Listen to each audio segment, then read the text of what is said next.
Oh.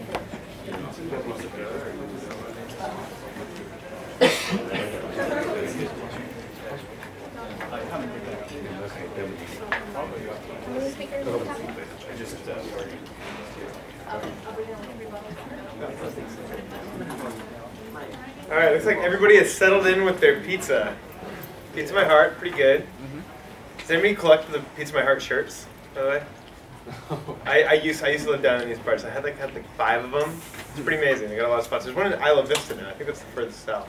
Anyway, enough about pizza. My name's Christian. I work in university programs at Twitter. I'm also a university recruiter, so I'll be talking to many of you on email and on the phone in the coming weeks and days. You can contact me here at the end. Shoot me a resume if you didn't get it in here. We do have a deadline for the 11th if you want to submit your resume through the Stanford system.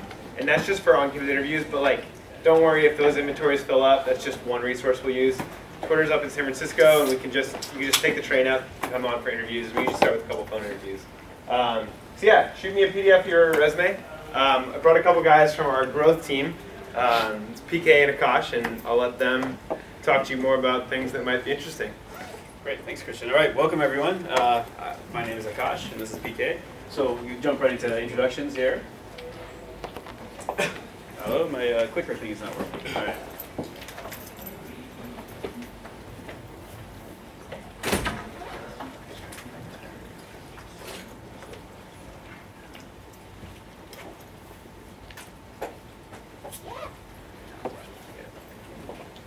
So I'm the director of engineering for the growth team at Twitter. I graduated from Stanford here in 2000 with a bachelor's and master's degree. I'll let PK introduce himself. Yeah, I'm a lead PM on the growth team, and I'm a grad student. I was a grad student here back in 06, MSCS.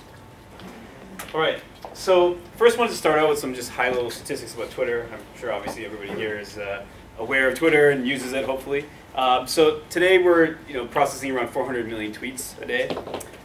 We, on average, process around 4,600 tweets a second, although our peak is a record that was set in December of 2011 in Japan when a movie came out, actually, of all things. And that record was 25,000 tweets a second.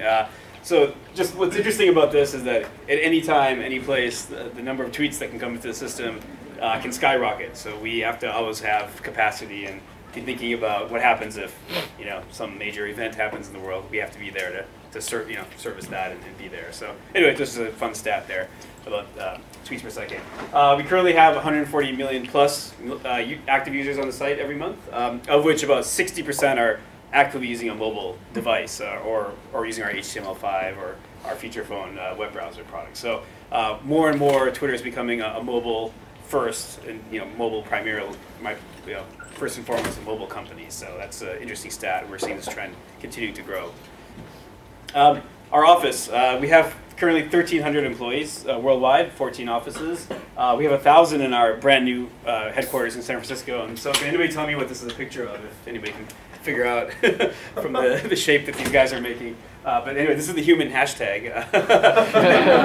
This is a picture that was taken a few months ago. We every quarter we do a hack week where engineers and product and design essentially spend a week building features and products for Twitter that they've wanted to build. And at the end of it, on Friday, we have a big demo day, and people show what they've built. And of course, we have some comedy hours, so people show some of the more creative projects. But anyway, to give you a flavor of what's happening in our office. It's not all fun and games, but sometimes we do some fun things. So PK's going to talk a little bit about our team and what our mission is.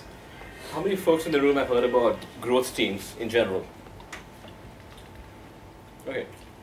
So there's a new phenomenon in the Valley that's happening in the last couple of years, which is about quote-unquote growth teams. So what's happening is that as we are moving towards consumer tech industry, for the most part, this is what the life cycle of the company looks like. So first you build a product and you get the market product fit. And you know that your product is working and you stop pivoting. And after that, it's all about trying to scale the user base, which is what growth does. And once you are at a certain scale, ideally tens of millions of monthly actives, then you start thinking about adding a revenue layer to monetize. So we are at about 145 million monthly actives and also scaling our revenue at the same time, but on the growth side, we are far from done. I think Twitter and Facebook are two services which are quintessentially human scale. By that I mean essentially these are services which every human who's connected either via a phone or online should be using these services. So at 145 million monthly actives, we are far from it being done. So what does growth really do in terms of, like, what does the team focus on? So we essentially focus on building that part of the product which is around the key drivers of user growth. So there are 4 parts to it: acquisition, activation, retention, and resurrection. So acquisition is all about trying to get more and more people to come and sign up at the funnel. And activation is taking all those newly signed up users and making them as active users who use the product every so often. Retention is all about using those mechanics to essentially keep the people in the funnel and keep them as active users so that they don't churn away. And of course, people are going to churn away. There's a certain churn rate that we work at.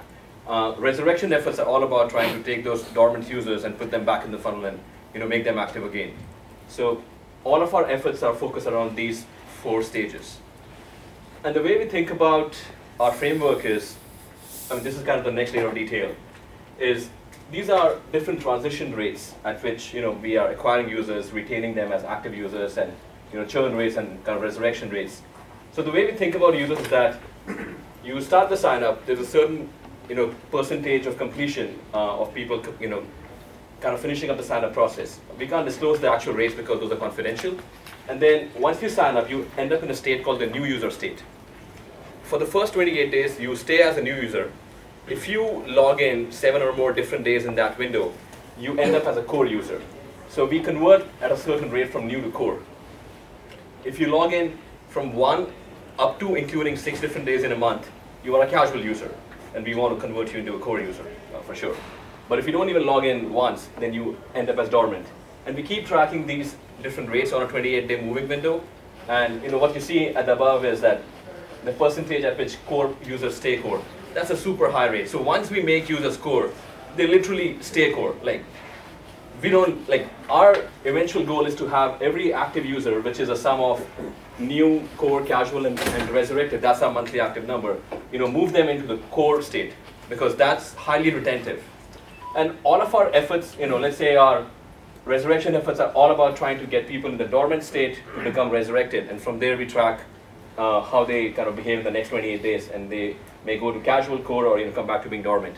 So all of our engineering efforts are all about trying to improve the rates that matter. And that's, we run a lot of experiments around different features and try and improve these rates, and that makes the system more efficient overall. And I'll let Akash talk about some of our recent wins. Yeah, so we look at every project we do in our team with the lens, that the PK just showed you. So kind of walk through a few projects that we've launched in the last 6 months or so that have had a real impact on our numbers. So the first thing I want to talk about is what we call sort of our prompt service at Twitter. So we have a lot of real estate. We have hundreds of millions of users. They're using our product on mobile and on the web. And so we need a way to reach out to those users to take certain key actions.